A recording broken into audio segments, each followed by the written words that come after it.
Hello friends, यदि किसी व्यक्ति ने किसी प्रॉपर्टी पर केस चल रहा है और उस दौरान अगर उसने प्रॉपर्टी जानबूझ के खरीद ली है या मान लीजिए केस चल रहा है उससे मतलब नहीं और उसने खरीद ली है, तो ऐसी कंडीशन में कब रजिस्ट्री कैंसिल होगी या उसकी रजिस्ट्री पर क्या प्रभाव पड़ेगा, क्या कानून है, तो वो आप समझ सकते हैं साथियों।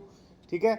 और यदि आप विशेषज्ञ द्वारा किसी भी मैटर में कानूनी सलाह लेना चाह रहे हैं, कोई भी प्रॉपर्टी खरीद चुके हैं या खरीदने से पहले आप डॉक्यूमेंट वेरिफिकेशन कराना चाह रहे हैं कि उस प्रॉपर्टी पर कोई भी रेवेन्यू में या सिविल में कोई भी केस पेंडिंग तो नहीं है, ज़मीन सरकारी तो नहीं है, ठीक है ना, डबल रजिस्ट्री तो नहीं है, अंश से अधिक विक्रय तो नहीं है, सारी चीज़ें आप चेक करवा सकते हैं। कॉन्टैक्ट नंबर वीडियो को डिस्क्रिप्शन में मेंशन किया गया है। और जो भी लोग जूनियर एडवोकेट हैं वो ये कोर्ट ड्राफ्टिंग नियम ई बुक देख सकते हैं। इसमें कई चीज़ें आपको मिल जाएंगी, जैसे अवैध निर्माण कैसे हटवाएं, स्टे कैसे लें, दाखिल खारिज कैसे रुकवाएं, रजिस्ट्री कैंसिलेशन नियम ड्राफ्टिंग, ठीक है, कब्जा हटवाने के लिए सीमांकन संशोधन, ठीक है, बंटवारा, सूट फॉर डिक्लेरेशन, ठीक है, कौन सा केस किस न्यायालय में चलेगा, न्यायालय का चयन कैसे करते हैं, मेंटेनेंस, जमीन विवाद जो है 145 का नोटिस कैसे देते हैं। तो सारे ड्राफ्टिंग, सारे नियम आसान भाषा में मिलेंगे जो आपको कहीं किसी भी बुक्स में नहीं मिलेंगे। तो अगर आप ये लेना चाहते हैं स्क्रीनशॉट ले लेना, व्हाट्सअप नंबर ये दिया गया है, फीस ये दी गई। आते सीधा अपने टॉपिक पर।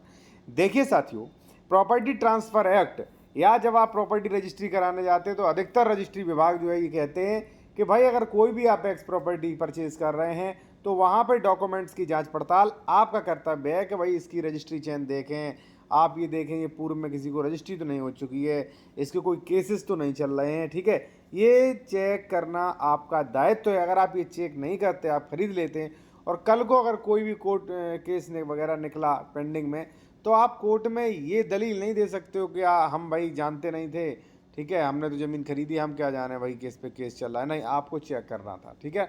तो इसलिए तो पहले चेक करें या करवाएं, ठीक है।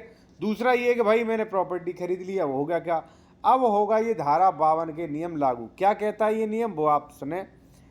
धारा 52 के अनुसार कोई वाद या कार्रवाई जिसमें स्थावर संपत्ति संबंधी कोई भी अधिकार प्रत्यक्ष और विधिनिष्ठ प्रश्नगत हों, किसी सक्षम न्यायालय में लंबित हों, वहां ऐसे वाद या कार्रवाई का कोई भी पक्षकार वादग्रस्त संपत्ति को ना तो अंतरित कर सकता है और ना ही अन्य प्रकार से व्यय यानी कि व्यनित यानी कि उसे बेच सकता है, ठीक है।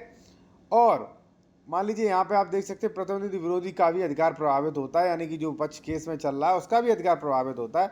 न्यायालय की अनुमति के बिना अंतर करता है तो विचाराधीन का सिद्धांत लागू होगा। यानी कि भाई आप ये बताइए, आप प्रॉपर्टी चल रही है, आप पहली बार तो खरीद नहीं सकते, अगर बिना परमिशन के खरीदते हो तो यहाँ पे लागू होगा विचाराधीन वाद का सिद्धांत। यानी कि अंतड़ को प्रतिषेधित नहीं करता है, वो ये नहीं कहता है कि हम अंतड़ को रोक देंगे, भाई कर लो अंतड़, लेकिन अध्यादेश ये कहता है कि अंततः जो भी डिक्री मान लीजिए पारित होगी अंतरकर्ता के विरुद्ध पारित होगी उसे पूर्ण रूप से बाध्य होगा।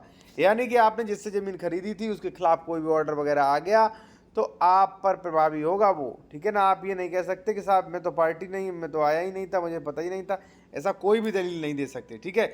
इसलिए रजिस्ट्री कैंसिलेशन का केस चल रहा है या अन्य कोई म्यूटेशन कैंसिलेशन का केस चल रहा है तो आप ना खरीदें। अगर खरीद लेते हैं तो पूरा पैसा आपका बर्बाद हो सकता है साथियों, ठीक है। तो इसलिए जो है सारी चीज़ें बताना आवश्यक है। बाकी आप कोई भी डॉक्यूमेंट वेरिफिकेशन, डॉक्यूमेंट जांच पड़ताल कराना चाहते हैं, लीगल कंसल्टेशन, तो कॉन्टैक्ट नंबर वीडियो को डिस्क्रिप्शन में मेंशन किया गया है।